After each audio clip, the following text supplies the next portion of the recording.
Home made గీ ఇంట్లోనే ఈజీగా ఎలా తయారు చేసుకోవాలో చూద్దాం. కొత్తగా చేసేవాళ్ళు కూడా 3 స్టెప్స్ ఈజీగా చేసుకోవచ్చు.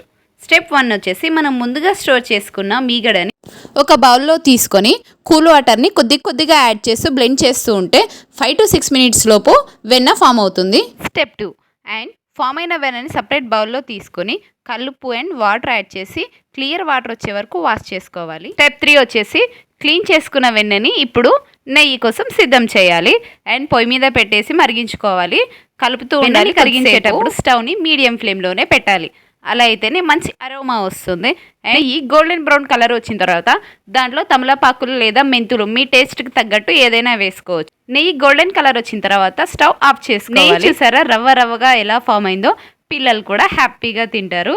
మా ఇంట్లో ఉట్టి నెయ్యి తినడానికి అండ్ తమలపాకులు తినడానికి ఫ్యాన్స్ ఉన్నారు. కాసేపు చల్లారాక నెయ్యిని సపరేట్ బౌల్లో స్టోర్ చేసుకొని వేడి అన్నంలో తింటే ఆహా అనాల్సిందే. సబ్స్క్రైబ్ చేసుకోండి. గీత మీ గద్వాలమ్మ.